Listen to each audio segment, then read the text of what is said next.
తుమ్మిడిహెట్టి ప్రాజెక్టుపై కాంగ్రెస్ ప్రభుత్వం ప్రజలను తప్పుదోవ పట్టిస్తుందని మాజీ మంత్రి ఎమ్మెల్యే హరీష్ రావు మండిపడ్డారు. తుమ్మిడిహెట్టి వద్ద 11,000 కోట్ల పనులు జరిగాయని సీఎం రేవంత్ రెడ్డి చెబుతుండడం పూర్తిగా అవాస్తవమని విమర్శించారు. మరోవైపు ప్రాజెక్టుపై ఒప్పందం కుదిరిందని మంత్రులు చెబుతుండగా సీఎం మాత్రం కేంద్ర మంత్రి కిషన్ రెడ్డి ఒప్పందం కుదిరేలా చూడాలని లేఖ రాశారని చెప్పడం ప్రభుత్వ వైఖరిలోని గందరగోళాన్ని బయటపెడుతుందన్నారు. సిద్దిపేటలోని క్యాంప్ కార్యాలయంలో నిర్వహించిన మీడియా సమావేశంలో మాట్లాడిన హరీష్ రావు 150 మీటర్ల ఎత్తుతో ప్రాజెక్టు నిర్మాణానికి ఇప్పటి వరకు ఎలాంటి స్పష్టమైన ఒప్పందం కుదరలేదని పేర్కొన్నారు.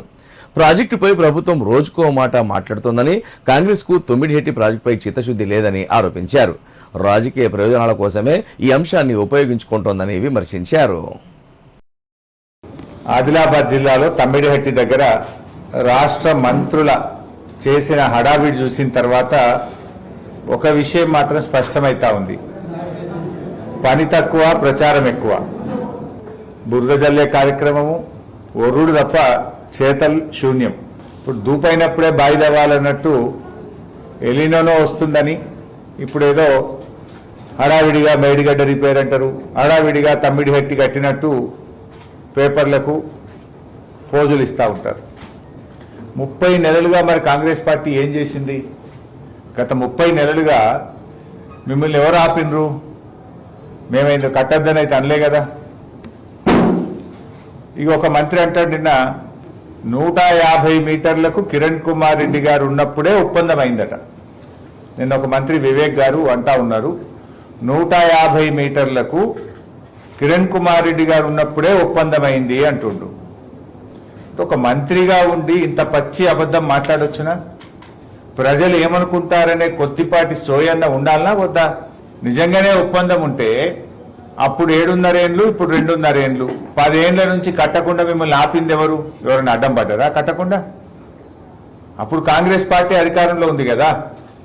150 మీటర్లకు ఆనాడే కిరణ్ కుమార్ రెడ్డి హయాంలోనే ఒప్పందం అయ్యి ఉంటే ఆ రోజు తట్టడి మట్టెందుకు దవ్వలే? 2.5 ఏళ్లుగా మీ డ్రామాలు ఎందుకు? పని ఎందుకు స్టార్ట్ చేస్తలేరు?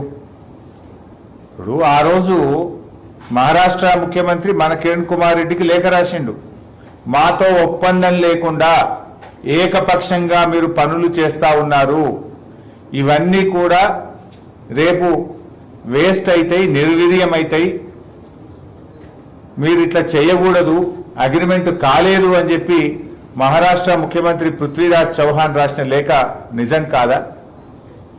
ఎంత స్పష్టంగా చెప్పిన పృథ్వీరాజ్ చౌహాన్ ఆ రోజు, మహారాష్ట్రతో అగ్రిమెంట్ లేకుండా మీరు చేసే పనులన్నీ రేపు నీళ్ల పాలైతాయి అని చెప్పింది ఆనాడు మహారాష్ట్ర ముఖ్యమంత్రి.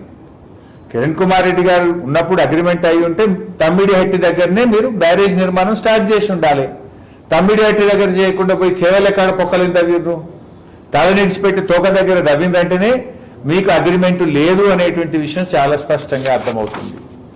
అంటే అవగాహన రహిత్యం అనుకోవాలన్నా, మేము మంత్రులం ఏం అబద్ధాలు మాట్లాడినా, మేము ఏం మాట్లాడినా ప్రజలు నమ్ముతారనేటువంటి అతి విశ్వాసం అనుకోవాలా? ఇంకో మంత్రి అంటాడు, నిన్న పోయినటువంటి మంత్రి జూపల్లి కృష్ణారావు, ఆయన అంటాడు తమ్మిడిహట్టి దగ్గర బ్యారేజ్ కడితే గ్రావిటీ ద్వారా ఎల్లంపల్లికి నీళ్లు పోతాయి అంటాడు. నిన్న ఎంత అవగాహన రహిత్యము, బేసిక్స్ లేవు. ఇప్పుడు అసలు ఏది నిజం? ఉత్తమ్ కుమార్ రెడ్డి మొన్న ఎప్పుడు హైదరాబాద్ లో మాట్లాడుతూ ఏమంటాడంటే, తమ్మిడిహట్టి దగ్గర మేము బ్యారేజీ కట్టి సుందిల్ల బ్యారేజీకు నీళ్లు తెస్తాము అని ఉత్తమ్ కుమార్ రెడ్డి మాట్లాడింది. ముఖ్యమంత్రి రేవంత్ రెడ్డి ఏమంటాడు, మేము తమ్మిడిహట్టి నుంచి ఎల్లంపల్లికి నీళ్లు తెస్తాము అంటాడు, లిఫ్ట్ పెడతామంటాడు.